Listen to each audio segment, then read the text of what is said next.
நாளில் நாம் கொஞ்ச நேரம் தெய்வத்தினுடைய வார்த்தைகளை தியானிக்க போகிறோம். ஜபத்தோடு கூட அமர்ந்திருக்கும்படி நான் உங்களை கேட்டுக்கொள்கிறேன். இந்த நாளின் தியானத்திற்காக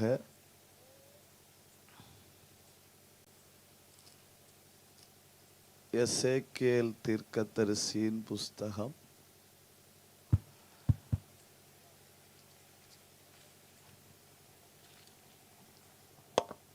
1 அதிகாரம் 1வது வசனத்தை வாசிங்க. 30ஆம் வருஷம் 4ஆம் மாசம் 5ஆம் தேதியிலே நான் கேபார் நதியண்டையிலே சிறைப்பட்டவர்கள் நடுவில் இருக்கும்போது சம்பவித்தது என்னவென்றால், வானங்கள் திறக்கப்பட நான் தேவ தரிசனங்களை கண்டேன். ஒரு தடவை கூட வாசிங்க. 30ஆம் வருஷம் 4ஆம் மாசம் 5ஆம் தேதியிலே 30ஆம் வருஷம் 4ஆம் மாசம் 5ஆம் தேதியிலே நான் கேபார் நதியண்டையிலே சிறைப்பட்டவர்கள் நடுவில் இருக்கும்போது நான் கேபார் நதி அண்டையிலே சிறைப்பட்டவர்கள் நடுவில் இருக்கும்போது சம்பவித்தது என்னவென்றால் வானங்கள் திறக்கப்பட நான் தேவ தரிசனங்களை கண்டேன். என் செய்தியின் தலைப்பு என்னவென்றால், அடிமைப்பட்டு போன ஒருவன் வரலாறாய் மாறுகிறான். இனி பேசுங்க நீங்க. அடிமைப்பட்டு போனவன் வரலாறாய் மாறுகிறான். ரொம்ப சத்தமா பேசாங்க, மெதுவா பேசுங்க. அடிமைப்பட்டு போனவன் வரலாறாய் மாறுகிறான். அடிமைப்பட்டு போன ஒருவன் வரலாறாய் மாறுகிறான். 2 நிமிஷம் கண்ணை மூடுங்க. இருக்கிற இடத்துல வாயை திறக்கணும். ஒரு பயங்கர தேவ பிரசன்னம் இந்த இடத்தை மூடுகிறது. ஒருவேளை இந்த கூட்டத்துக்கு வரும்பளே நீங்க ஒருவித அடிமைத்தன உணர்வோட வந்திருக்கலாம், ஒரு பாரத்தோட வந்திருக்கலாம், நீங்க அறியாத ஒரு நுகத்தடி உங்க தோளை அழுத்தி கொண்டே இருந்திருக்கலாம். இந்த ராத்திரி கர்த்தர் உங்களை வரலாறாய் மாற்ற போகிறார். கை தட்டணும், என்ன வாயை திறக்கணும். பரலோகத்தின் தேவன் தருகிற சோதனைகள் நம்மளை அழிக்கும்படி அல்ல, அவைகள் நம்மை சாதனையாளர்களாய் மாற்றும்படி. ஒரு தடவை கூட நான் அந்த வார்த்தையை சொல்றேன். பரலோகத்தின் தேவன் நமக்கு அனுமதிக்கிற சோதனைகள் அது நம்மை அழிக்கும்படி அல்ல, நம்மை வரலாறாய் மாற்றும்படி. அப்படியானா இதை கேட்டுக்கொண்டிருக்கிற தேவ பிள்ளைகள் யாராவது இப்போ சோதனைப்படுகிற நிலைமையில இருந்தா, அதே பரிசுத்தாவின் நிறைவுல சொல்றேன், கர்த்தர் உங்களை வரலாறாய் மாற்ற போகிறார். கண்ணை மூடினவங்க இருக்கிற இடத்துல கையை தட்டி கிருபையை பற்றி பிடிங்க. குடும்பத்தில் இருந்து ஒரு வரலாறு எழும்புகிறது, வீட்டுக்குள்ள இருந்து ஒரு வரலாறு எழும்புகிறது, உங்க சபையில் இருந்து ஒரு வரலாறு.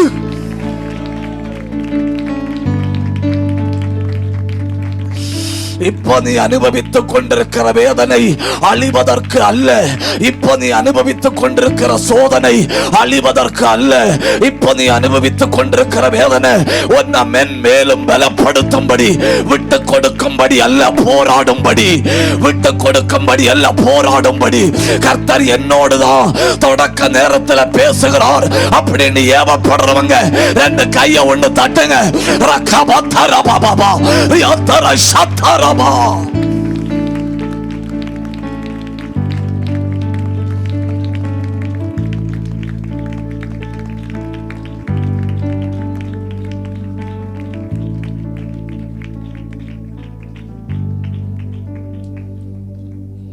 சரி, இனி கை உயர்த்தி ஒரு அல்லேலூயா சொல்லுங்க.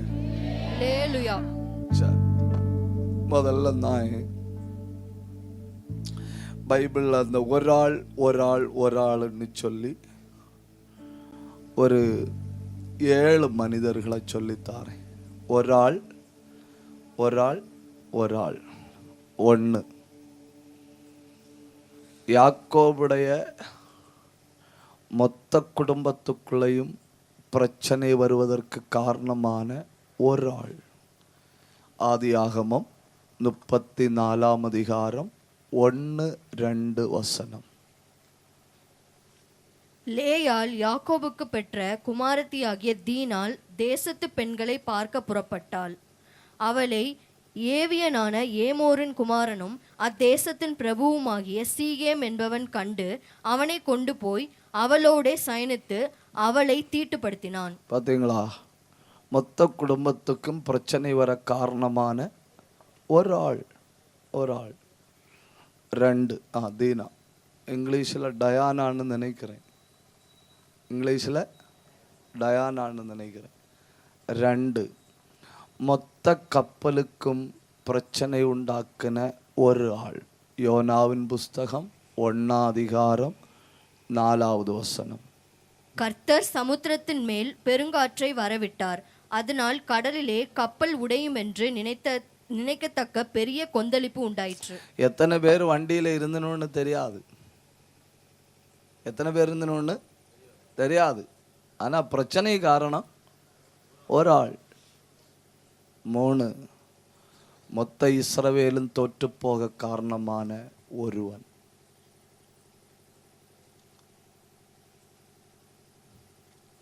யோசுவாவின் புஸ்தகம்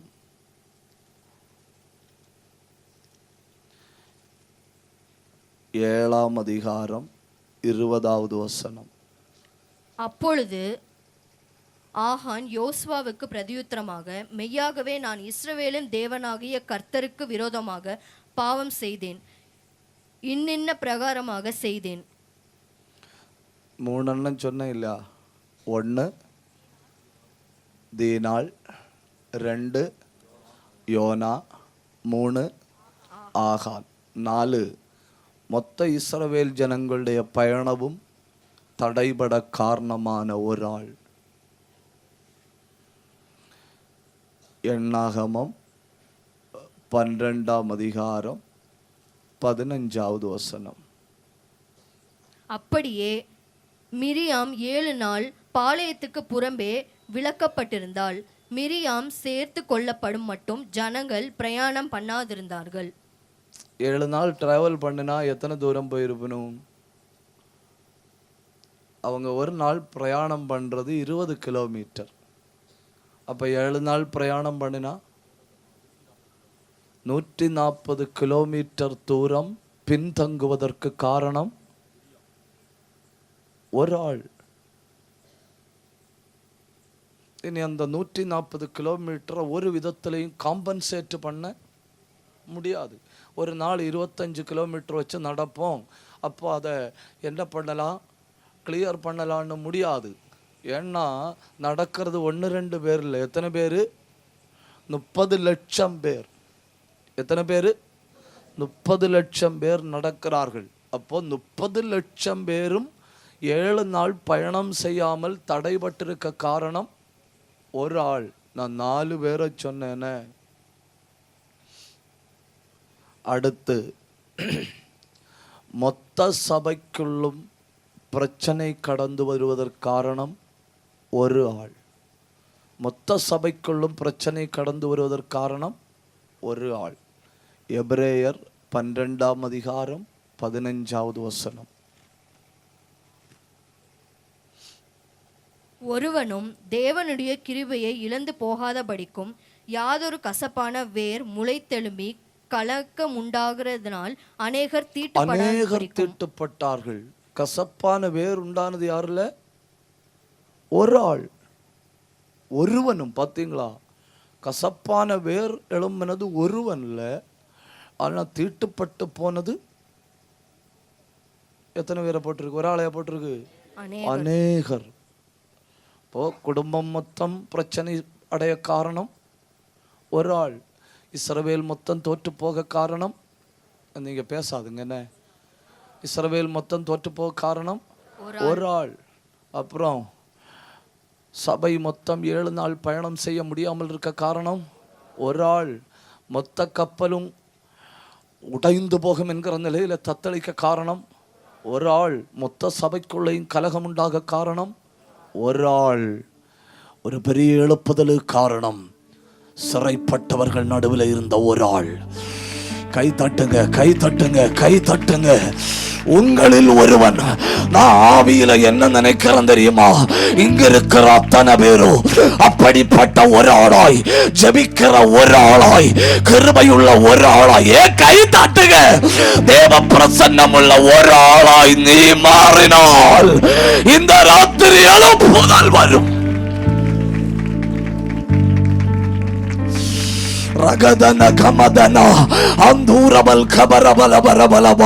உங்களில் ஒருவரும் தோல்விக்கு காரணமான ஒரு ஆளாய் மாறாதிருப்பீர்களாக. நம்மில் ஒருவரும் பிரிவினைக்கு காரணமான ஒரு ஆளாய் மாறாதிருப்போமாக. நம்மில் ஒருவரும் கலகத்து காரணமான ஒரு ஆளாய் மாறாதிருப்போமாக. நம்மில் ஒருவரும் தீட்டுப்பட, அநேகர் தீட்டுப்பட காரணமான ஒரு ஆளாய் மாறாதிருப்போமாக. நம்மில் ஒருவரும் தத்தளிப்புக்கு காரணமான ஒரு ஆளாகி மாறாதிருப்போமாக. நம்ம அத்தனை பேரும் எழுப்புதலுக்கு காரணமான அந்த ஒருவனாய் மாறுவோமாக. அடிமைப்பட்ட ஒருவன் வரலாறாய் மாறுகிறோம். கண்ண மூடி 2 நிமிஷம் கை தட்டி இருக்கிற இடத்துல வாய திறந்து பற்றி பிடிங்க.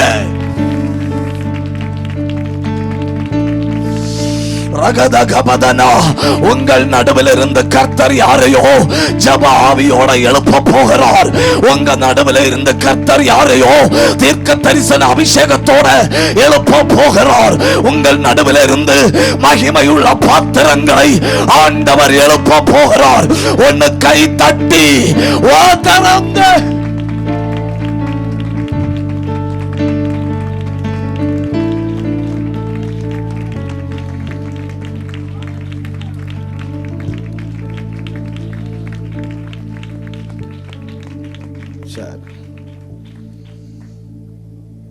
ஒரு அல்லேலூயா சொல்லுங்க. உற்சாகத்தோட சொல்லுங்க, சந்தோஷத்தோட சொல்லுங்க. அப்போ நான் அந்த ஒருவனை பற்றி 7 காரியங்களை சொன்னேன்.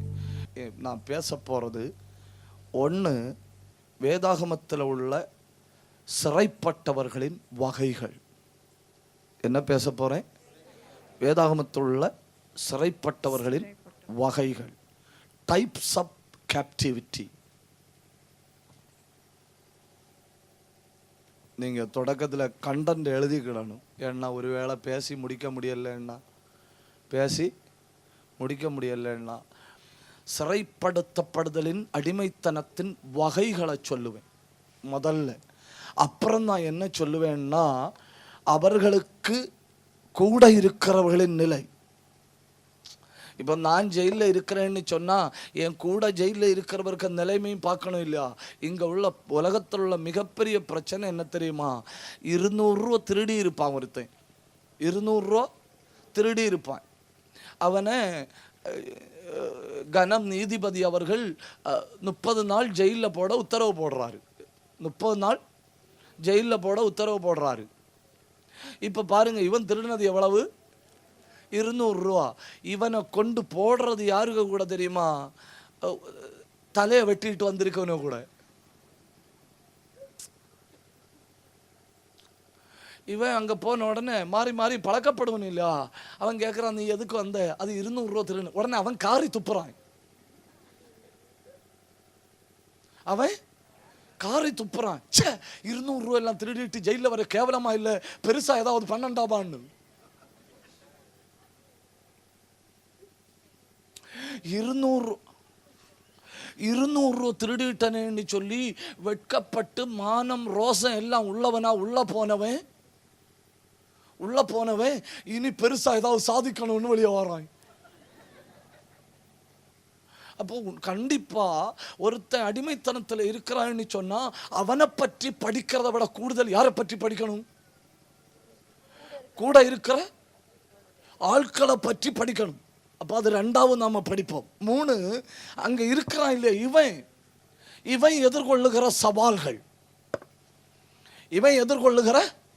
சவால்கள் அதை நாம படிக்கணும். கடைசியில நாம படிக்க போறது இவைகளின் நடுவில் உருவாக்கும் தேவன். உங்கள்கிட்ட போய் சொன்ன பாத்தீங்களா? இவைகள் நடுவில் உருவாக்கும் தேவன். கை தட்டி வாயை திறந்து ஆண்டவரை மகிமைப்படுத்தணும். சரி, அடிமைப்படுதல்ல 5 வகைகள் உண்டு. எத்தனை வகைகள் உண்டு? 5 வகைகள் உண்டு. நீங்க எழுதி வைக்கணும். 1, தோற்று போனதால் அடிமையானவர்கள். எதனால் அடிமையானவர்கள்? தோற்று போனதால் அடிமையானவர்கள். இப்ப நீங்க கவனிக்கணும், கொஞ்சம் கவனிக்கணும். ஒரு ராஜ்யம் மொத்தம் என்ன நம்பணும்னா எனக்கு எவ்வளவு கெப்பாசிட்டி இருக்கணும்? ஒரு ராஜ்யம் மொத்தம் என்ன நம்பணும்னா எனக்கு எவ்வளவு கெப்பாசிட்டி இருக்கணும்? கோலியாத்து வாரான். கோலியாத்து வந்து நின்று சொல்றான், 40 நாள் வருவேன். எத்தனை நாள் வருவேன்? 40 நாள் வருவேன். 2 வேளை வருவேன். எத்தனை வேளை வருவேன்? 2 வேளை வருவேன். ஒரு வேளையில 5 மினிட் தான் பிரசங்கம் பண்ணுவேன். ஒரு வேளையில 5 மினிட் தான் பிரசங்கம் பண்ணுவேன். அப்போ காலையில் 5 மினிட் பிரசங்கம், சாயங்காலம் 5 மினிட் பிரசங்கம். 10 மினிட் வச்சு எத்தனை நாள் தான் பிரசங்கம் பண்ணுவேன்? 40 நாள் தான் பிரசங்கம் பண்ணுவேன். 40 நாளுக்குள்ள நீங்க ஒரு ஆளை ரெடி பண்ணிட்டு வரணும். 40 நாள்ல நீங்க ஒரு ஆளை ரெடி பண்ணிட்டு வரலன்னா 40வது நாள் யுத்தம் இல்லாமலே நீங்கள் அடிமைகள். உங்களுக்கு புரியுது இல்லையா? அதாவது யுத்தம் என்ன செய்யாது? நடக்காது. ஒரு துள்ளி ரத்தம் கூட சிந்தப்படாது. ஆனா நீங்க என்ன ஆவீர்கள்? அடிமையாவீர்கள். அப்ப இஸ்ரவேல் ஜனங்கள் என்ன பண்ண தொடங்கணும்? ஒருத்தனை இப்பவே எடுத்து கொண்டு போய் 38 நாள் பயிற்சி கொடுத்து 39வது நாள் கொண்டு நிறுத்த முடியுமா? முடியாது. அப்ப இஸ்ரவேல் ஜனங்களுக்கு தெரிஞ்சு போச்சு, நம்ம என்ன பண்ணுவோம்? என்ன பண்ணுவோம்? எண்ணுவோம். 39, 38, 30. அப்போ கடைசியில் அவங்க மனசு சொல்லுது, இன்னும் 1 வாரம் தான் இருக்கு, இன்னும் 1 வாரம் தான் இருக்கு. அப்போ இனி 7 நாள்ல சண்டை போடாமலே நம்ம என்ன ஆவோம்? சும்மாயாவது போய் மோதி பார்க்கண்டாமா?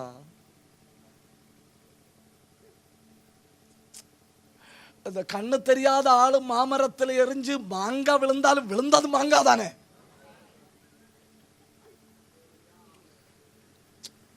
அவன் வெயிட் உள்ளவன் கோலியாத்து, சவுல் ஹைட் உள்ளவன். அவன் வெயிட்டும் ஹைட்டும் சும்மா ஒண்ணு மோதி பார்க்கலாம் இல்லையா?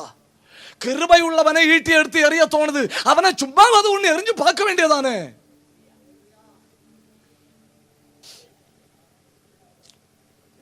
அவன் பயங்கர வெயிட், இவன் பயங்கர ஹைட். இவன் ஈட்டி எறிஞ்சா படாதுன்னு இவனுக்கு தெரியும். இவன் ஈட்டி எறிஞ்சா படாதுன்னு இவனுக்கு தெரியும். ஏன்னா இவன் எரிஞ்சது தொரப்பைக்கல் சைஸ்ல ஒரு ஆளை. ஆனா கோலியாத்தை எரிஞ்சா அந்த பாடி இவ்வளவு வீதி இருக்கு. கண்ணை மூடிட்டு எரிஞ்சாலும் ஒரு வேளை பட்டுன்னா, ஏன்னா லார்ஜ் ஸ்கைல் இருக்கு பாத்தீங்களா?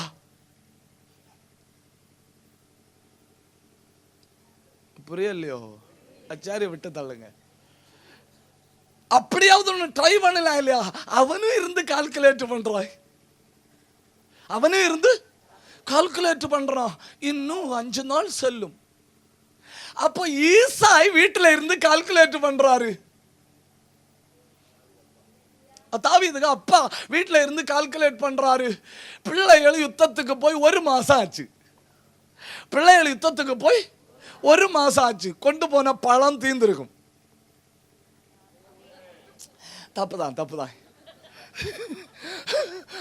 கொண்டு போன பழம் தீர்ந்திருக்கும். புட்டும் பயரும் பப்படமும் தீர்ந்திருக்கும். 1 மாசத்துக்கு தேவையானதாய் கொடுத்து அனுப்பினேன். ஏன்னா யுத்தம் கூடின அளவு 1 வாரம் நடக்கும். இருந்தாலும் பிள்ளைகள் பாவம் இல்லையா, வயர் மட்டும்தான் உண்டு.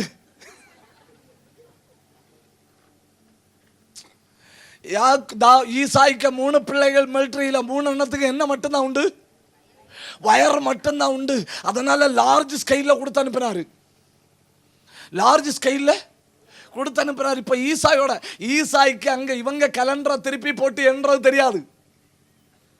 இவங்க குகைக்குள்ள ஒளிச்சிருந்து ஏனியும் பாம்பு விளையாடுறது ஈசாய்க்கு தெரியாது. இவங்க கரெக்டா 3 வேளை சாப்பிடணும். அப்புறம் யாருக்கும் தெரியாம உட்கார்ந்து அது அவருக்கு தெரியாது. தகப்பனை பொறுத்தவரை பிள்ளைகளுக்கு கொடுத்து அனுப்புற சாப்பாடு தீர்ந்து போச்சு. ஒரு ஆளை விட்டு கூப்பிட்டாரு, தாவீதை கூட்டிக் கொண்டு வாருங்கள். தாவீது வந்தான். தாவீது வந்த உடனே ஈசாய் சொன்னா, பிள்ளைகளுக்கு 1 மாசத்துக்குள்ள சாப்பாடு கொடுத்துட்டு அது இந்நேரம் தீர்ந்துருக்கணும், நீ கொண்டு போய் 1000 பேருக்கு அதிபதிக கையில கொடுத்துட்டு கொடுத்தேங்கிறதுக்கு லெட்டர் வாங்கிட்டு வான்னு. கொடுத்தேங்கிறதுக்கு லெட்டர் வாங்கிட்டு வான்னு. இப்போ ஒண்ணு யோசிச்சு பாருங்க, அந்த போர்க்களத்தில் தாவீது போகாதிருந்தால் இஸ்ரவேல் ஜனங்கள் யுத்தமின்றி அடிமைகளாக இருப்பார்கள். அதாவது டெய்லி 10 நிமிஷம் பிரசங்கம் வச்சு 40 நாள் பிரசங்கம் மட்டும் பண்ணினான் கோலியாத். அந்த பிரசங்கத்தில் இவங்க என்ன ஆயிடணும்? அடிமைகள் ஆயிட்டு யுத்தம் நடக்கல. 40 நாள் வந்துன்னு வாரிட்டு போச்சனும். அப்படித்தானே நடந்திருப்பனும். ஆனா நேரே ஆப்போசிட் நடந்து. என்ன ஆப்போசிட் நடந்து தெரியுமா? பெலிஸ்தியர்கள் யுத்தமின்றி தோற்று போனார்கள். இஸ்ரவேலர்களுக்கு யுத்தமின்றி தோற்று போக வேண்டியது அட் தி வெர்ஜ், அந்த கடைசி நேரம்னு சொல்லுவோம் இல்லையா, அந்த முள்முனையின் நேரம். இன்னும் 2 நாள் தான் இருக்கு, இன்னும் 1 நாள் தான் இருக்குன்னு சொல்லுவோம் இல்லையா. மொத்த ராஜ்யமும் அடிமைப்பட வாய்ப்புள்ள அந்த நேரத்தில் கருவையுள்ள ஒருவனை கர்த்தர் அனுப்பினார். புரிஞ்சவங்க கைதட்டணும், புரிஞ்சவங்க வாய திறக்கணும், புரிஞ்சவங்க ஆவியில நிரம்பி ஆண்டவரை மகிமைப்படுத்தணும். ஹல்லேலூயா.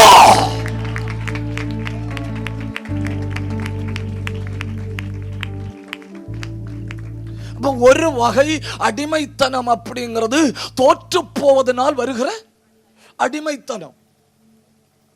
நான் தோற்றேன், அதனால நான் என்ன ஆயிட்டேன்?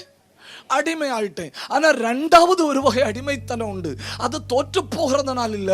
அந்த வழியா ஒரு ஆள் நடந்து வந்தாரு, என்ன கண்டாரு, கண்டு சொன்னாரு, 20 ரூபா தாரேன் வாரியான்னு. எத்தனை ரூபா? 20 ரூபா.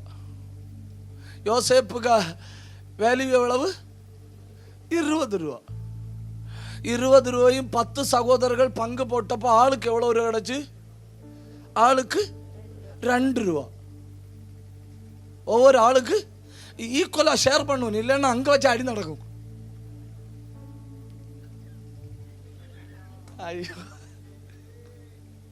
அல்லேலூயா. ஈக்குவலா ஷேர் பண்ணலைன்னா அங்கே வச்சே உனக்கு கூடிச்சு எனக்கு குறைஞ்சி திட்டம் போட்டு நான் பிளான் பண்ணும், நான் எடுத்து கிணற்றில் போட்டு நான் விற்க ஐடியா தந்து நான். அப்ப அவங்க சொல்லி அப்படி ஒரு பிரச்சனை வேண்டாம், ஈக்குவல் ஷேர். இப்ப யோசேப்பு அடிமையா போறான். யோசேப்பு அடிமையா போறான். எதனால் அடிமையானவன்? விற்கப்பட்டதினால் அடிமையானவன். ஒருத்தன் தோற்று போனதினால் அடிமையானவன், இன்னொருத்தன் விற்கப்பட்டதினால் அடிமையானவன். அப்ப 2 வகை அடிமைத்தனம் ஆச்சு இல்லையா? 3வது வகை அடிமைத்தனம், இது கொஞ்சம் கூட கஷ்டம்.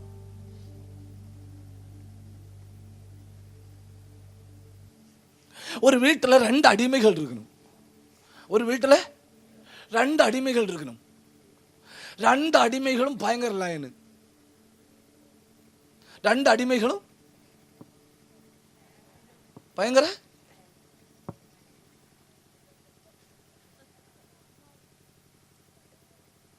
ரெண்டு அடிமைகளும் பயங்கர லைனு. அப்ப முதலாளி பார்த்தாரு, நீங்க லைன் அடிச்சு நேரத்தை வேஸ்ட் ஆகண்டா கட்டிக்கிடுங்க. இப்போ அடிமையும் கல்யாணம் பண்ணிச்சிடும். அடிமையும் கல்யாணம் பண்ணிச்சிடும். இந்த பிறக்கிற பிள்ளைக்கு ஒன்றும் தெரியாது. ஒன்றும் தெரியாமலே இந்த பிள்ளை பிறப்பால் அடிமை. தோற்று போகல. தோற்று யாரும் என்ன காசு கொடுத்து வாங்கல. நான் எப்படி அடிமை? பிறப்பால் அடிமை. 4வது வகை சிறைப்படுதல். 3 வகை சொன்னேன். நாலாவது வகை சிறைப்படுதல்.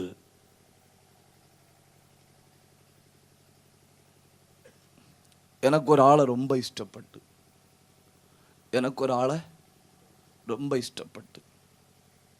அவரை மாதிரி நல்ல மனுஷனை கண்டுபிடிக்க முடியல. ரொம்ப விசாரிக்கிறாரு, அடிக்கடி விசாரிக்கிறாரு. ஒரு தகப்பன் ஸ்தானத்தை விட உயர்ந்த ஸ்தானத்தில் நிற்கிறாரு. நான் அவர்கிட்ட போய் கேட்குறேன், வாலண்டியராக கேட்குறேன், எஜமான் எனக்கு உங்களை பிடிச்சிருக்கு, என்ன உங்க அடிமையா வச்சுக்கிடுவீங்களா? என்ன உங்க அடிமையா வச்சுக்கிடுவீங்களா? அதாவது முதல் 3 எண்ணத்தை நீங்க கவனிச்சீங்களா? முதல் 3 எண்ணத்துல 1 தோற்று போனேன். அவன் அடிமையா இருப்பதுக்கு என்ன சாட்சி சொல்லுவான்? தோற்று போனேன். 2வது சிறைப்பட்டு போனவன் என்ன சாட்சி சொல்லுவான்? யாரோ காசு கொடுத்தன வாங்கினார்கள். 3வது அடிமைப்பட்டு போனவன் என்ன சாட்சி சொல்லுவான்? அடிமையானது நான் அல்ல, அடிமையானது என் பெற்றோர். அவங்களுக்கு பிறந்ததுனால நான் என்ன ஆயிட்டேன்? அடிமையாயிட்டேன். 4வது மனுஷன் என்ன சொல்லுவான் தெரியுமா? என்னை சிறைப்படுத்தியது அன்பு. என்னை சிறைப்படுத்தியது அன்பு. நான் எந்த போராட்டத்திலையும் தோற்று போகல. யாரு என்ன விலை கொடுத்து வாங்கல. நான் ஒரு அடிமையான வீட்டில் பிறக்கல. உலகத்தில் மிக அருமையான ஒரு மனுஷரை நான் கண்டேன். அவர் ரத்தம் கொடுத்தார். ரத்தம் கொடுத்து என்ன வாங்கினாரு? அவர் கல்வாரியில உயிரை விட்டாரு. அந்த உயிர்னால என்ன வாங்கினாரு? அவரை போல ஒரு எஜமான் இதுக்கு முன்ன இருந்ததில்லை. அவரை போல ஒருவர் இனி இருப்பதில்லை. அவரை கண்ட உடனே நான் சொன்னேன், I love you Lord. எத்தனை பேருக்கு புரியுதுன்னு எனக்கு தெரியல. கண்ணை மூடி இந்த ஒரு வார்த்தை வாயை திறந்து சொல்லு. மற்ற எல்லாம் நுகத்தடியும் உடையுது. கை தட்டி மற்ற எல்லாம் நுகத்தடியும் இப்ப உடையுது.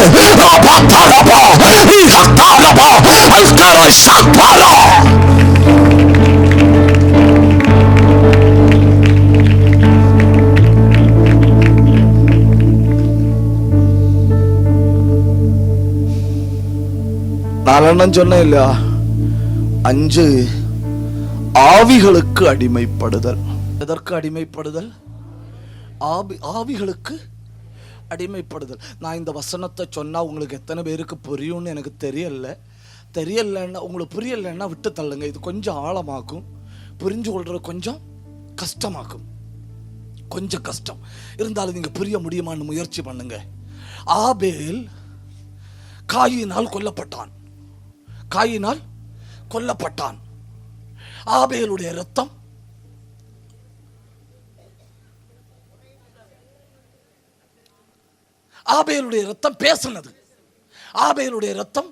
பேசினது. எத்தனை பேருக்கு தெரியும் ஆபேல் ரத்தம் சிந்தின இடத்துல சாயங்காலம் ஆட்கள் வருவாங்கன்னு?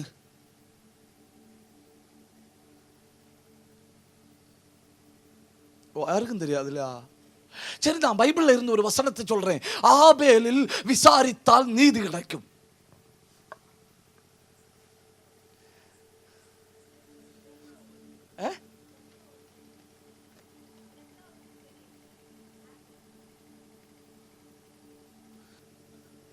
எங்க விசாரிச்சா பதில் கிடைக்கும்? ஆபேலில் விசாரிச்சா பதில் கிடைக்கும். அதாவது ஆபேல் ஒரு நீதிமான். ஆபேல் செத்துட்டான். இவங்க எல்லாரும் சேர்ந்து ஆபேலுக்கு பேர்ல ஒரு ஆவியை உண்டாக்கிடும். ஐயோ,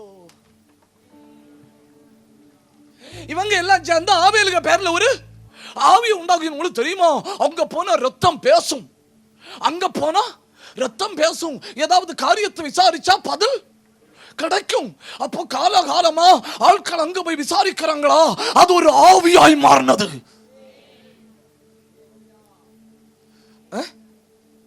அது ஒரு ஆவியா மாறினது. இப்படி நான் தேசத்தில் உள்ள எல்லா ஆவிகளையும் போட்டு உடைச்சா பிரச்சனை ஆயிடும். அதனால நான் பைபிள்ல இருந்து மட்டும் சொல்லிட்டு விடுறேன்.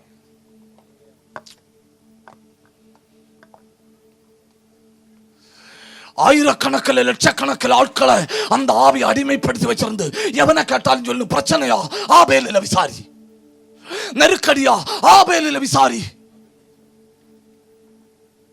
ஏதோ காணாம போச்சா ஆபேலில விசாரி. கர்த்தரிடத்தில் விசாரிக்க வேண்டியவர்கள் எங்க விசாரிக்கணும்?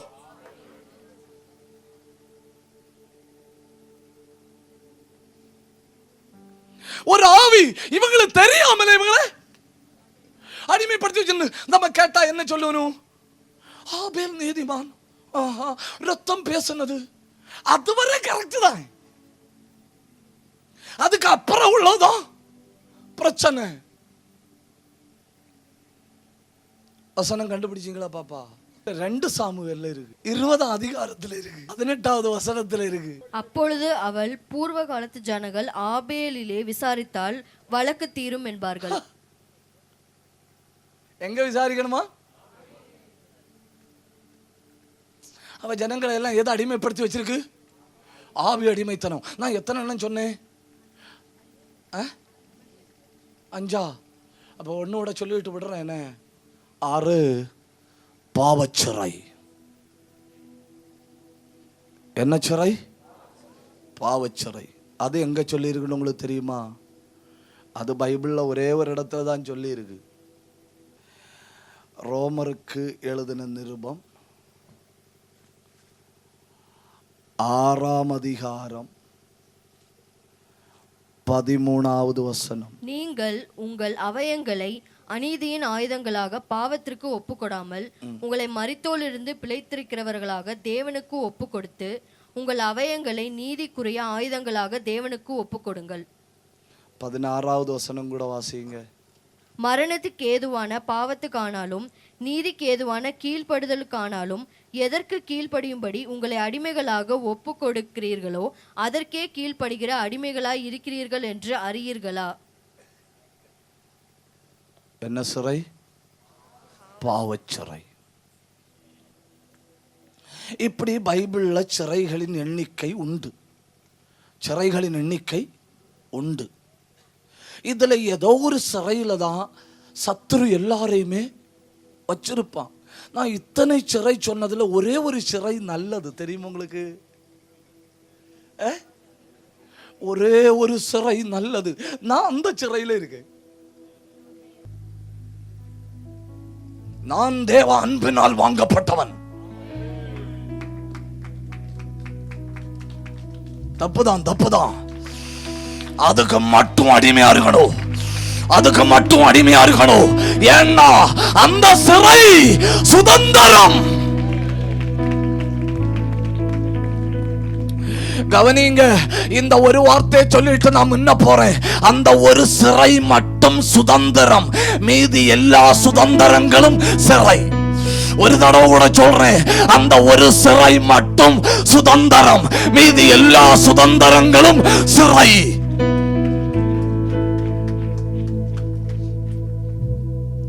ஒரு சிறைச்சாலையில பிரசங்கம் பண்ண போனேன். ஓப்பன் பிரிசன்ல பிரசங்கம் பண்ண போனேன். அடிச்சு ஒரு பிரசங்கம் முடிஞ்ச உடனே ஒரு ஆள் ஓடி வந்தாரு.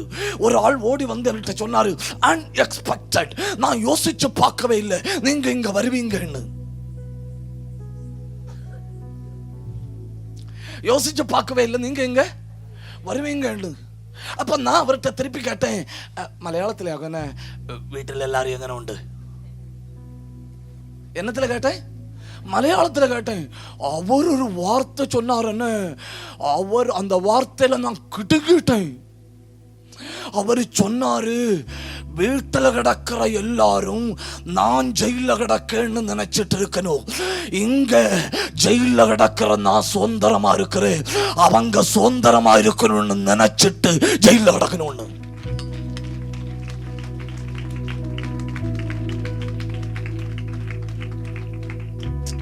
என்ன பயங்கரமான ஒரு வார்த்தைன்னு பாருங்க. வீட்டுக்காரர்கிட்ட யாராவது பிள்ளை எங்கன்னு கேட்டா என்ன சொல்லணும்? பிள்ளை ஜெயில கிடக்குன்னு சொல்லணும். உடனே ஆட்கள் ஐயோ பாவன்னு சொல்லிட்டு போகணும். இந்த ஆள் சொல்றாரு, வீட்டுக்காரர் எல்லாம் நான் ஜெயிலன்னு நினைக்கணும், ஜெயில கிடக்கிற நான் சுதந்திரமா இருக்கிறேன். இந்த ஜெயிலுக்குள்ள இருந்து பார்க்கும்போது எனக்கு தெரியுது வெளியே கிடக்கிற அவங்களாக ஜெயில இருக்கணும்னு. இது புரியலன்னா விட்டு தள்ளுங்க. இது கொஞ்சம் ஆழமானதாக்கும். அருமை தேவ பிள்ளைகளே, ஒரே ஒரு அடிமைத்தனத்தை விரும்பணும். ஏன்னா அந்த அடிமைத்தன சுதந்திரம், அந்த அடிமைத்தன சுதந்திரம், அந்த அடிமைத்தன சுதந்திரம். 2 நிமிஷம் கை தட்டுங்க, 2 நிமிஷம் வாயை திறந்து ஆண்டவரை மகிமைப்படுத்துங்க. ரகத்தர தரத்தலா அல் கந்தரா தியால்பனா ரே ஹந்தர பலபரபலபா ரே அந்தர பலபரபலபா. ஆவியானவர் ஏவுகிறார்னு சொல்றவங்க நல்ல கை தட்டி வாயை திறந்து அந்நிய பாஷை பேசி ஆண்டவரை மகிமைப்படுத்தும் போ சத்துரு ஒன்னு அடைச்சு வச்ச எல்லா சிறை கதவுகளும் இப்போ உடையுது. கண்ணை மூடி கை தட்டுங்க. சிலரை பத்திரமா வெளியெடுக்கிறாரு. அந்நிய பாஷையில போராடுங்க. உடையுது, அந்த சங்கிலி உடையுது, அந்த சுவர் உடையுது. விடாத ஆவியில போராடு. இனி நீ அடிமை அல்லன்னு. சத்தத்தை கொஞ்சம் கூட உயர்த்துங்க. அந்த பக்கத்துல ஒரு சங்கிலிய வெட்டுகிறார். கையை தட்டி விடுதலைய பற்றுக்கோ.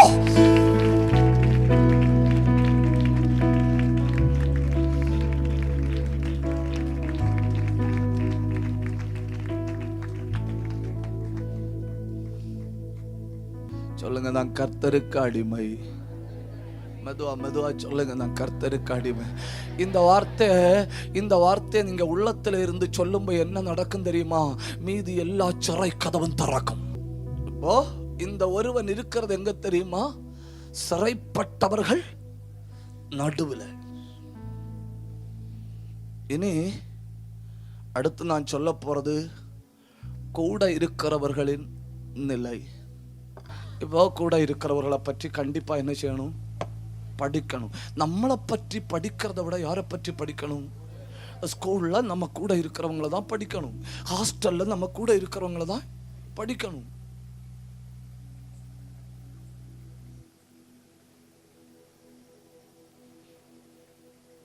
இப்போ கூட இருக்கிறவங்க நம்ம கர்த்தரை நம்புவோம், ஜெபிப்போம் அப்படின்னு சொன்னா நமக்கு ஒரு பலமா இருக்கும். உங்களுக்கு தெரியுமா, சில ஆட்களை பார்த்தாலே போதும் நமக்கு இருக்கிற விசுவாசமே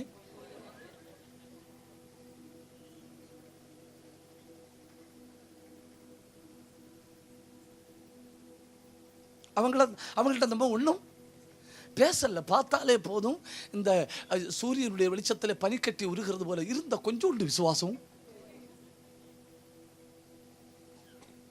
ஆனா சில ஆட்களை பார்த்தா போதும் நமக்கு பிழைக்க முடியும், வாழ முடியும், வாழ வைப்பார். அற்புதம் நடக்கும், ஜபத்தை கேட்பாரு, கதவுகள் திறக்கும் அப்படிங்கிற ஒரு பலம் வரும்.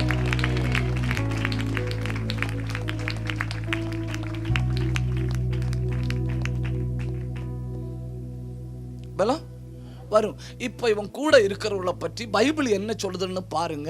அவங்க பக்கத்துல நம்மளால 5 நிமிஷம் உட்கார முடியுமான்னு பார்த்துட்டு நம்ம அடுத்த பகுதிக்கு போவோம். இவன் ஜெபிக்கிறது யார்கிட்ட? கர்த்தர்கிட்ட. இவன் ஜெபிக்கிறது யார்கிட்ட? கர்த்தர்கிட்ட. அப்ப கூட இருக்கிற ஆட்கள் கேட்கணும், யார்கிட்ட ஜெபிக்கிற? அப்ப அவன் சொல்றான் கர்த்தர்கிட்ட. அப்ப அவங்க சொல்லணும், அவர் பழைய மாதிரி கிடையாது.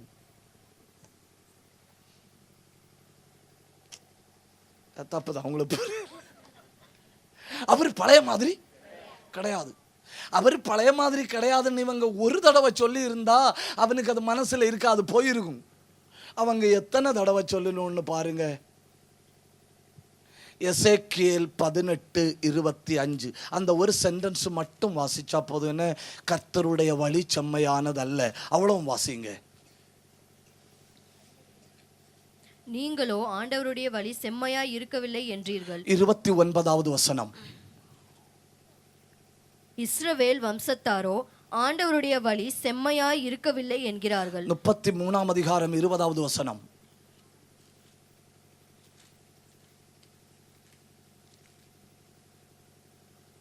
நீங்களோ ஆண்டவருடைய வழி செம்மையானதல்ல என்கிறீர்கள். எப்போ வாய் எடுத்தாலும் ரிப்பீட்டடா என்னதான் சொல்லணும்? என்னதான் சொல்லணும்? கர்த்தருடைய வழி செம்மையான. தயவு செஞ்சு நீங்க புரிஞ்சு கொள்ளணும். ஒருத்தனுடைய வழி செம்மை இல்லைன்னா அவன் பழிய கர்த்தர் மேல போடுறான். தப்புதான், உங்கள்கிட்ட சொன்னதே தப்புதான். ஒருத்தனுடைய வழி செம்மை இல்லை, அவன் சரியா இல்ல, அவருடைய பாதை சரியா இல்ல, அவன் அதனால என்ன சொல்றான்? I am not good ன்னு சொல்லி இருக்கணும், God is not good ன்னு சொன்னான். ஐயோ ஐயோ, நீங்க கூட தியானிக்கிறீங்களா? கூட புரியுது உங்களுக்கு? அவன் என்ன சொல்லி இருக்கணும்? என்னிடத்துல பிரச்சனை இருக்கு, நான் சரியில்லை, என்னிடத்துல தப்பு இருக்கு, நான் சரியில்லை, நான் ஒழுங்குபடுத்த வேண்டிய பகுதிகள் இருக்கு அப்படின்னு அவன் சொல்லி இருக்கணும். அவன் சொல்றான் பாஸ்டர் சரியில்லை, பாஸ்டர் அம்மா விட்டும் நான் பழிய போட வேண்டியது யார் மேல? என் மேல. என் மேல பழிய போட வேண்டியதுனா என்ன பாதுகாப்பு வச்சுட்டு பழிய எடுத்து கர்த்தர் மேல, கர்த்தர் மேல பாரத்தை வைக்கணும். கர்த்தர் மேல ஐயோ தப்புதான் தப்புதான். உண்மையிலே என்னுடைய கண்ணிலிருந்து கண்ணீர் வந்தன. உண்மையிலே கர்த்தருடைய வழி செம்மையானது இல்லதான். நான் ஆதாரங்களை சொல்றேன். கர்த்தருடைய வழி உண்மையிலே செம்மை இல்லை. ஏன் செம்மை இல்லைன்னு சொல்லித்தாரேன், அப்போ உங்களுக்கு புரியும். இவங்களை என்ன பண்ணி இருக்கணும்? செங்கடலுக்கு நடுவில் கொண்டு வந்திருக்கணும். செங்கடலுக்கு நடுவில் கொண்டு வந்துட்டு கர்த்தர் சொல்லி இருக்கணும், தண்ணி தண்ணியோடு சேர்வதாக,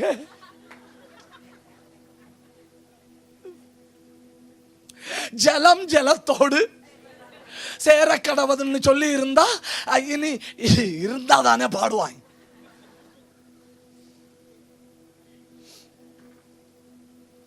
யோர்தான்ல கொண்டு விட்டுருக்கணும். யோர்தான்ல கொண்டு விட்டுட்டு சொல்லி இருக்கணும், நடுவில் வரிசையா நில்லுங்கன்னு சொல்லி இருக்கணும். நடுவில் வரிசையா நின்று கொண்டு இருக்கும்போ அப்படியே கையை உயர்த்தி அர்ப்பணிங்கன்னு சொல்லிட்டு இழுத்துட்டு போயிருக்கணும். இதுல ரெண்டுலையும் தப்பிச்சணுமா? இதுல ரெண்டுலையும் தப்பிச்சணும்னா எரிகோ மதில இடிஞ்சு விழும்ப சொல்லி இருக்கணும். 7வது நாள் சுவரோட சேர்ந்து நடக்கணும். 7வது நாள் சுவரோட சேர்ந்து நடக்கணும். நீங்க நடக்கும் பொழுதே சத்தம் கேட்கும், பயப்படப்படாது. ரொம்ப ஆழத்துல போய் 3 இடத்துல இந்த தெய்வத்தினுடைய வழி பயங்கரமா இருந்ததா? இவங்களை உயிரோட வச்சாரா? இவங்க என்ன சொல்லி இருக்கணும்? கர்த்தருடைய வழி ஆச்சரியமானது. சகோதரி, கர்த்தருடைய வழி ஆச்சரியமானது. அது உனக்கு புரியாது, அது உனக்கு புரியாது. கர்த்தருடைய வழி ஆச்சரியமானது. இந்த மேடையில் நின்று இப்போ இந்த பிரசங்கத்தை கேட்டுக்கொண்டிருக்கிற அத்தனை பேரோடு ஒரு தீர்க்க தரிசனம் சொல்றேன். நம்முடைய சின்ன மூளைக்கு அது புரியாது. தெய்வத்தினுடைய வழி ஆச்சரியங்கள் நிறைஞ்சது. அடுத்த கால வை ஆச்சரியத்தை பார்க்க போற. பயந்து நிக்காத, தைரியத்தோட கால வை. பிடிக்குது அபிஷேகம். கையை தட்டி பற்றி பிடிங்க, கையை தட்டி பற்றி கொடுங்க. வழி திறக்குது சிஸ்டர், வழி திறக்குது ஐயா, வழி திறக்குது. வாய தர, வழி திறக்குது.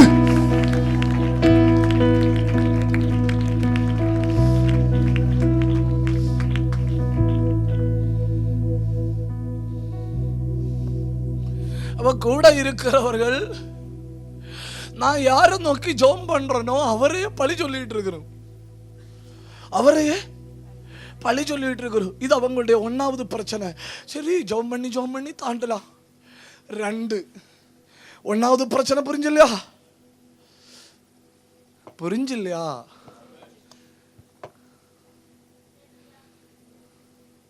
ரொம்ப எழுதுங்க, ரொம்ப எழுதுங்க. 10 எக்ஸாம் உண்டு. 2வது பிரச்சனை, எசேக்கியேல் 2ஆம் அதிகாரத்தை கொஞ்சம் கையில் எடுங்க.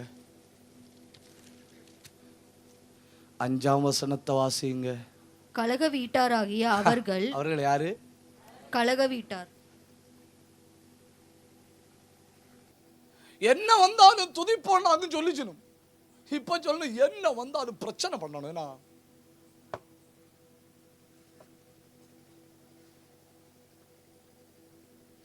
எப்பவுமே பிரச்சனைக்கு சைடு ஆளு கூடுதல். ஒரு நாள் காலையில் எழுப்பி நின்று ஆபிரகாம் கூப்பிடுறாரு. இன்னைக்கு காலையில ஒரு யுத்தம் உண்டு. எத்தனை பேர் வாரியா? 318 வாலிபர்கள் வந்தனும். எத்தனை பேரு? 318. எல்லாம் அக்குனி டிஎம்டி கம்பி மாதிரி இருக்கு. அடுத்த ஒரு நாள் காலையில் ஆபிரகாம் என்ன சொல்றாரு, இன்னைக்கு காலையில ஒரு ஆராதனை உண்டு, எத்தனை பேர் வாரியா? 2 பேர்.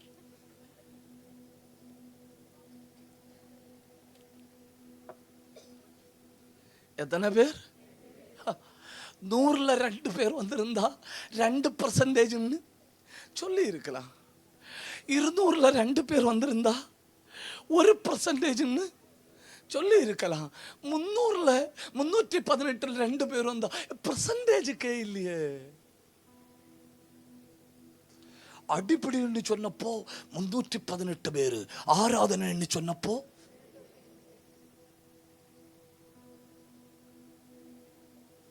பார்த்தீங்களா?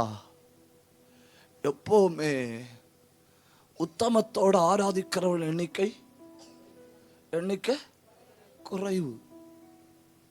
அவங்க ப்ராப்ளம் மேக்கர்ஸ். அவங்க யாரு? கலக வீட்டார். அப்போ நான் என்ன நினைக்கணும், அவங்க பாட்டு கலகம் பண்ணட்டு, நான் என் பாட்டுக்கு என் வேலையை பார்த்துட்டு இருப்பேன், அவ்வளவுதானே? இல்லை. 6ஆம் வசனம்,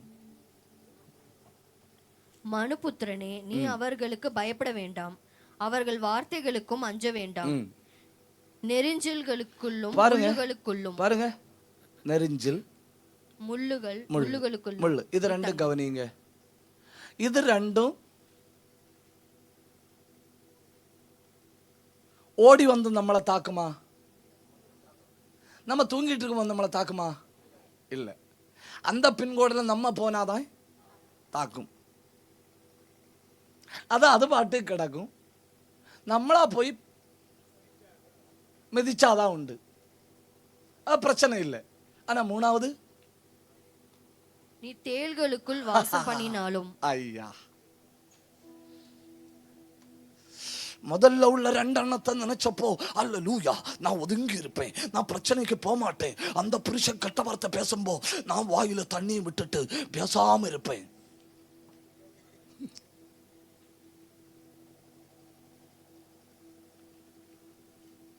ஏன்னா அந்த பக்கம் நம்ம போனா பிரச்சனை. ஆனா 3வது ஆண்டவர் சொல்றாரு, இல்ல, நீ படுத்து கிடக்கும்படி இடக்கடை கண்ணு திறந்து பார்த்துக்கிடணும். நீ தூங்கும்போ பெட்ஷீட் எல்லாம் நல்லா உதறிட்டு தூங்கணும்.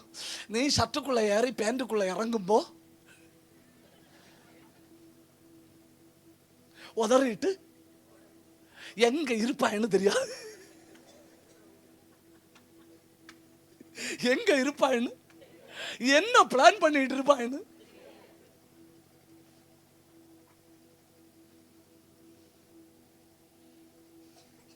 உடனே இவனுக்கு புதிய ஜெப குறிப்பு, மாற்று ஆண்டவரே, மாற்று ஆண்டவர். கர்த்தர் கேட்டார், யாரு?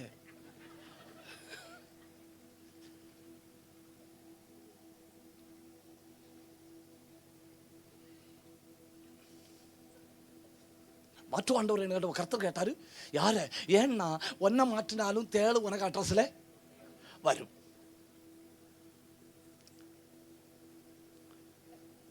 தப்புதான். 1, தேவன் மேல் பழிய போடுறவங்க. 2, எப்பவும் கலகம் பண்றவங்க. 3, திரும்ப திரும்ப தாக்குகிறவர்கள். அவர்களுக்கு நடுவில் ஜெபிக்கிற நீ வலது கையை உயர்த்தி பிடிங்க. இங்கதான் நீங்க சரியா ஒரு வார்த்தை சொல்லணும். இங்கதான் ஒரு வார்த்தை சரியா சொல்லணும். சொல்லுங்க, என்னை ஒரு நோக்கத்தோட அந்த வீட்டில் வச்சிருக்காரு. மெதுவா பேசுங்க. என்ன ஒரு நோக்கத்தோட அந்த வீட்டில் வச்சிருக்காரு, என்ன ஒரு நோக்கத்தோட அந்த வேலையில வச்சிருக்காரு, என்ன ஒரு நோக்கத்தோட அந்த ஊழியத்தில் வச்சிருக்காரு, என்ன ஒரு நோக்கத்தோட அந்த சபையில வச்சிருக்காரு, என்ன ஒரு நோக்கத்தோட அந்த சமூகத்தில் வச்சிருக்கிறாரு.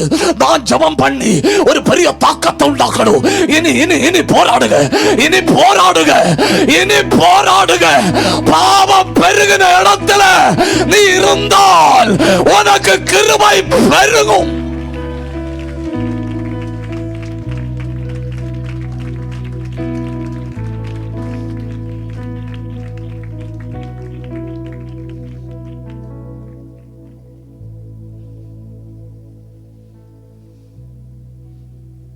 கூட இருக்கிற ஜனங்களை பற்றி கொஞ்சம் அறிவு நமக்கு கிடைச்சாச்சு இல்லையா? இனி இவனை பற்றி படிக்கலாமா? இவனை பற்றி படிக்கலாமா? இவனை பற்றி ஒரு 5-6 காரியம் சொல்லு. அது நம்மளை பற்றி ஆகும். ஏன்னா அவனை பற்றி இல்லை, நம்மளை பற்றி. ஒன்று, கேள்விக்குறியாகி போன வாழ்க்கை.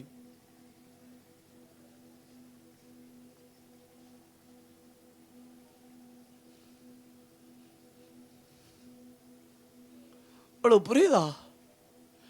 Life is under question. என்ன வாழ்க்கை? இப்ப பாருங்க,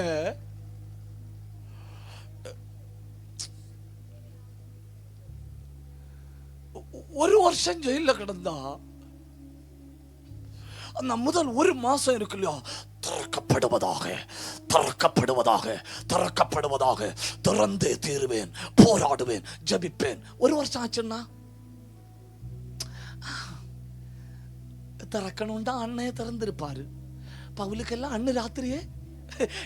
பவுலுக்கு அண்ணு ராத்திரி ஆனதுனால ஒரு மாசம் கிடந்த ஜெயில் ஒன்னும் திறக்கல.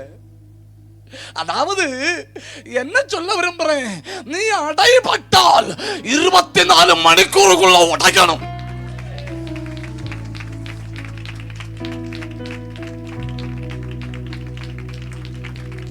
தப்புதான், தப்புதான். உங்கள்கிட்ட சொன்னதே தப்புதான். நீ அடைபட்டா என்று அறிந்தால் 24 hours டைம் இருக்கு. அதுக்குள்ள உடையணும், அதுக்குள்ள உடையணும். முழங்கால நிக்கிறியோ, கைய தட்டுறியோ, அந்நிய பாஷை பேசுறியோ, ஒரு டூரேஷனுக்குள்ள உடை.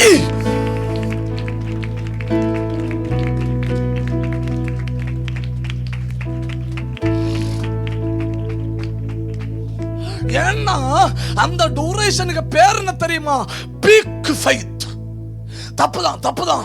விசுவாச சிகரம், விசுவாச சிகரம். அந்த 24 மணிக்கூறுக்குள்ள உள்ளம் சொல்லும், போராடு, ஓட்ட ஓட்ட ஓட்ட ஓட்ட. அந்த 24 ஹவர்ஸ்க்கு மேல நீ இருந்தன்னா விசுவாசம் இறங்கும். விசுவாசம் இறங்குற பிறகு அவனா பார்த்து உன்னை வெளியே விட்டாதான் உண்டு. தப்புதான். இந்த கிராமத்துல வந்து இவ்வளவு ஆழமா சொல்றது. அவனா பார்த்து உன்னை வெளியே விட்டாதான். தயவு செஞ்சு சொல்றேன், உங்க தாயுடைய கற்பத்தில இருந்து பிறந்த அந்த பிள்ளை உங்க சகோதரன் என்கிற அதிகாரத்தில் சொல்றேன், எந்த சிறையோ 24 மணிக்கூறுக்குள்ள நீ உடைக்கணும். எந்த போராட்டத்தையோ 24 மணிக்கூறுக்குள்ள நீ உடைக்கணும். கண்ண மூடி கையை தட்டி இப்ப உடையுது. ஏன் உடையுது? அந்த பின்னால உடையுது. ரகதன ரகதன, இரும்பு தாழ்பாள்கள் முறிகிறது, வெண்கல கதவுகள் உடைகிறது, அந்தகார கட்டுகள் அழிகிறது. வெட்கப்படாதுங்க, கையை தட்டி ஆவியில போராடுங்க, ஆவியில போராடுங்க, ஆவியில போராடுங்க.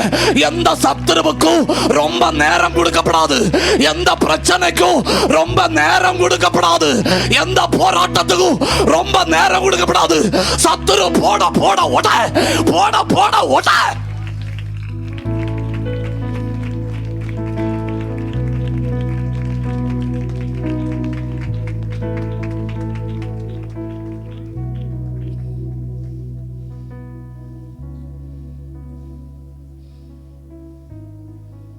அதாவது அந்த பவுல் சீலாவுடைய பாடம் நமக்கு வைத்து சிகரத்தில் இருக்கும்போது என்ன செய்யணும்? சில நேரம் நம்முடைய உள்ளம் சொல்லும் இல்லையா, உன்னால வாழ முடியும், அந்த நேரத்தில் பிடிச்சுக்கணும். சில நேரம் சொல்லும் இல்லையா, ஜபி, உடனே ஜபிச்சுக்கணும். சில நேரம் சொல்லும் இல்லையா, ஆவியில நிரம்பு, உடனே ஆவியில நிரம்பிக்கிடணும். அது பத்மா தீவா இருந்தாலும் பரவாயில்லை, உடனே ஆவியில நிரம்பணும்.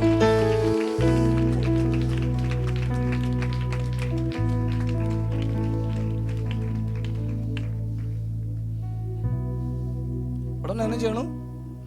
ஆவியில் சம்மதிக்கணும். என்ன, இவன் உள்ள போய் 5 வருஷம் ஆச்சு. எத்தனை வருஷம் ஆச்சு? 5 வருஷம் ஆச்சு. பாருங்க, 5 வருஷம் ஆன பிறகும் அந்த அனல் குறையாமலே இருக்கு. ஒரு வார்த்தை என்னோட சேர்ந்து சொல்லுவீங்களா? சொல்லுங்க. உலகத்திலிருந்து, இவ்வளவு சவுண்டா சொல்லப்படா, மெதுவா சொல்லுங்க. உலகத்திலிருந்து என் வாழ்க்கைக்குள்ள வருகிற எந்த பிரச்சனைகளும் ஆவிக்குரிய வாழ்க்கை வாழ்க்கைய ஆவிக்குரிய வாழ்க்கை நெருங்க விட மாட்டேன். ஐயா என்ன பயங்கரம் இல்லையா? என் சரீரத்தில் வருகிற நோய், என் சரீரத்தில் வருகிற பலவீனம், என் சரீரத்தில் வருகிற துன்பம், என் சரீரத்தில் வருகிற அவமானம், என் சரீரத்தில் வருகிற பிரச்சனை, அதை ஆவிக்குரிய வாழ்க்கைய நெருங்கவே விட மாட்டேன். ஆவிய வச்சு சரீரத்தை மேற்கொள்வேன், சரீரத்தை வச்சு ஆவிய தொட விட மாட்டேன். ஆவிய வச்சு சரீரத்தை மேற்கொள்வேன். கை தட்டுங்க, கை தட்டுங்க. இப்போ உங்க உள்ள ஆவி பலப்படுகிறது. இப்போ உங்க உள்ள ஆவி பலப்படுகிறது. இந்த வார்த்தையை சொல்லிக் கொண்டிருக்கும் போது சிலருடைய உள்ளான மனுஷன்ல ஒரு விளக்கு எரியுது. சிலருடைய உள்ளான மனுஷன்ல ஒரு விளக்கு எரியுது. அந்த விளக்க வச்சு பலவீனத்தின் இருளை தாண்டி நட. அந்த விளக்க வச்சு பிரச்சனை இருளை தாண்டி நட. 2 நிமிஷம் கை தட்டணும். 2 நிமிஷம் கை தட்டணும். ராபா பா பா பா ரிகாபா.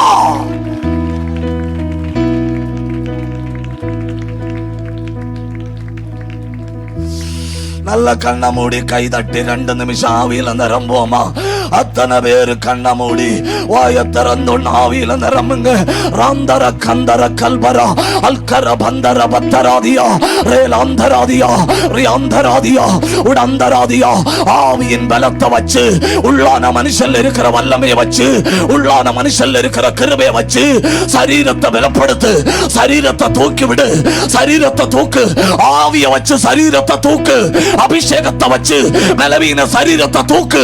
உள்ள இருக்கு கிருபை, உள்ள இருக்கு அபிஷேகம், உள்ள இருக்கு தரிசனம், உள்ள இருக்கு ஜெபம். அத வச்சு மாம்சத்தை தூக்கு. பதாக்கு 1வது பிரச்சனை கேள்விக்குறியாய் மாறின வாழ்க்கை. இந்த பிரச்சனையிலிருந்து வெளியே வர முடியாதுன்னு சாத்தான் சொல்லிட்டே இருக்கிறான். 5 வருஷம் ஆச்சு கர்த்தர் உன்னை விடுவிப்பாருன்னு 5 வருஷத்துக்கு முன்ன உன்னை விடுவிச்சிருக்கணும் இல்லையா? உன் ஜெபத்தை கேட்ட 5 வருஷத்துக்கு முன்ன ஜெபத்துக்கு பதில் தந்திருக்கணும் இல்லையா? கேள்விக்குறிகளுக்கு நடுவில் வாழ்க்கை, பதில் இல்லை, எல்லாமே கேள்விகள் மட்டும். சாத்தான் கேட்குறான், 5 வருஷம் பண்ணாத ஜபமா, 5 வருஷம் எடுக்காத உபவாசமா, 5 வருஷம் எடுக்காத தீர்மானமா, 5 வருஷத்துக்குள்ள ஏன் விடுதலை வரல? அப்படியானா உனக்கு நீ எதிர்காலமே இல்லை. இல்லை, இன்னைக்கு ராத்திரி வானம் திறக்குது.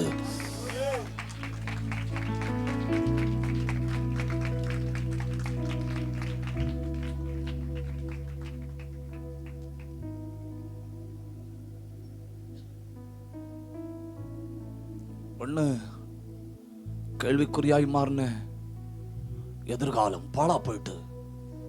2 எல்லாம் இழந்தான். அப்பா, அம்மா, சகோதரர்கள், சொத்து, செல்வம் எல்லாம் இழந்தான்.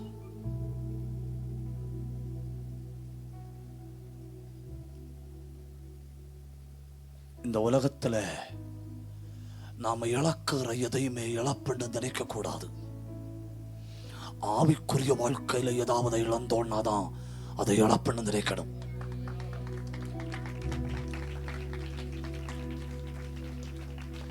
ஏன் நான் கவனிங்க, ஆண்டவர் எனக்கு சொல்லி தந்த பாடத்தை சொல்லி தர கவனிங்க.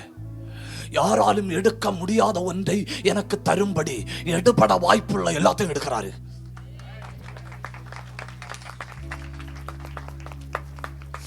யாராலும் எடுக்க முடியாத அபிஷேகத்தை எனக்கு தரும்படி, யாராலும் எடுக்க முடியாத ஆசீர்வாதத்தை எனக்கு தரும்படி, யாராலும் எடுக்க முடியாத கிருபைகளை எனக்கு தரும்படி, நித்தியமானதை எனக்கு தரும்படி சின்ன சின்னதெல்லாம் எடுத்துட்டு போறாரு. பிரச்சனை இல்லை, ஆனா திரும்ப தரும்போ நூறத்தனையாய் போனா போட்டுன்னு ஜபத்தை விடாதே.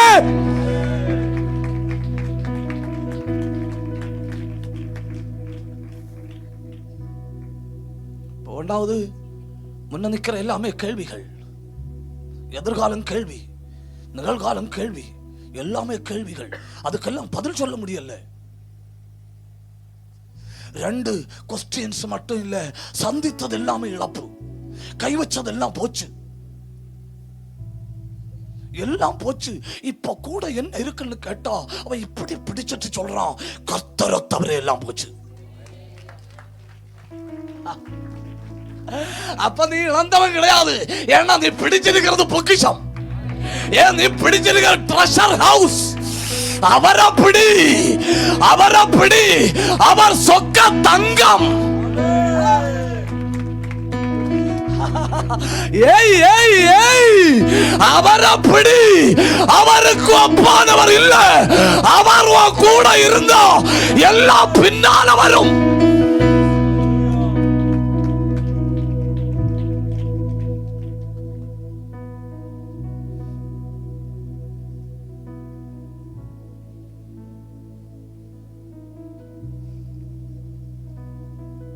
முடிப்பான் இல்ல. பயங்கர தேவ பிரசன்னம் பார்த்தீங்களா? உங்களுக்கும் போக தோணல, எனக்கும் முடிக்க தோணல. வசனம் இல்லையா? கேட்டுட்டே இருப்பீங்க. இருந்தாலும் பரவாயில்லை, எல்லாம் கிரமமா இருக்கணும் இல்லையா? ஆண்டவர் சொன்னாரு, இதுவரை நீ சிறைப்பட்டவங்க கூட இருந்த, இனி நான் உன்னை தூதர்களோட நடத்த போறேன்.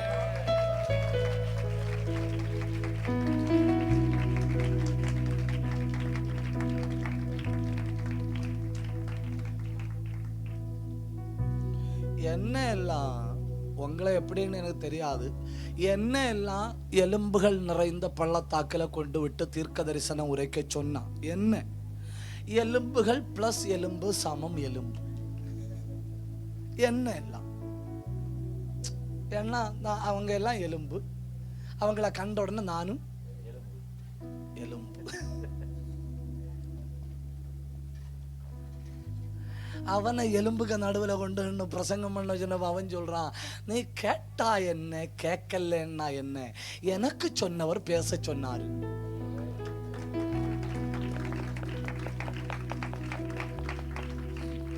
ஊழியம் தொடங்கினது எலும்புகளுக்கு. கூட்டம் முடிஞ்சப்போ ஒரு ஆர்மிக பாஸ்டர்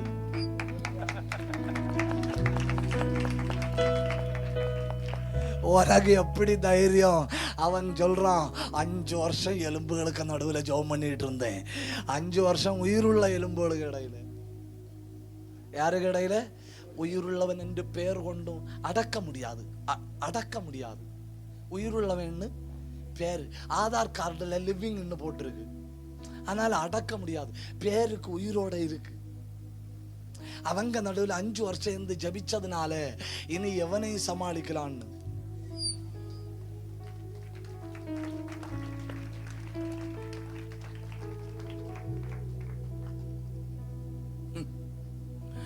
காலாட்களோட ஓடினவன் குதிரைகளை காணும்போ பயப்படுவான். குதிரைகளுக்கு கூட பிராக்டிஸ் எடுத்தவன் காலாட்களை காணும்போ பரிகாசம் பண்ணுவான்.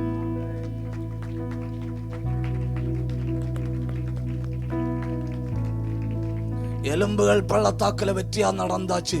அடுத்த ஆண்டவர் கேட்கிறாரு, கொஞ்சம் நீச்சல் தரட்டா உனக்கு? என்ன தரட்டா? நீச்சல் தரட்டா? அவன் சொன்ன, ஆமா. கர்த்தர் உடனே தூதன்ட்ட சொன்னாரு, என் பிள்ளை ஒரு பீச்சில் கொண்டு போன்னு. எங்க கொண்டு போன்னு? அப்போ ஆண்டவர் அவன்கிட்ட சொன்னாரு, ஒவ்வொரு 2000 முழத்துக்கும் ஸ்டெப்பு கீழே போகும். ஒவ்வொரு என்ன பெரிய பீச் இல்லையா அது? ஒவ்வொரு 1000 முழம். 1000 முழம்னா கிட்டத்தட்ட 1500 அடி. 1500 அடி, மொத்தம் 2 கிலோமீட்டர் பீச். அங்கோட்டு வைடு இல்ல, உள்ளோட்டு 2 கிலோமீட்டர் பீச். அங்க உள்ள இறங்கி இறங்கி இறங்கி போறான். உள்ள இறங்கி இறங்கி போறான். கடைசியில் சொல்றான், ஆண்டவரே என்ன என்னால கட்டுப்படுத்த முடியல. உடனே அவரு சொன்னாரு, இப்ப நீ ஏன் கண்ட்ரோல்ல?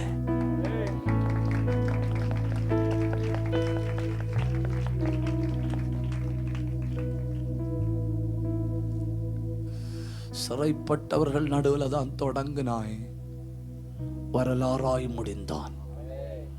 உங்க தொடக்கம் எப்படின்னு இல்லை, உங்க தொடக்கம் அவமானமா இருக்கலாம், கேவலமா இருக்கலாம், தோல்வியா இருக்கலாம், பலவீனமா இருக்கலாம், பிரச்சனையா இருக்கலாம்.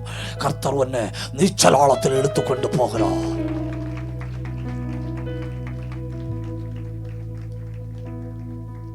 தேவ கரத்துல முழுமையாய் ஒப்படைப்போமா, தேவ கரத்துல ஒப்படைப்போமா. கண்ணை மூடுங்க. எல்லாரும் ஜபிக்கணும். என்ன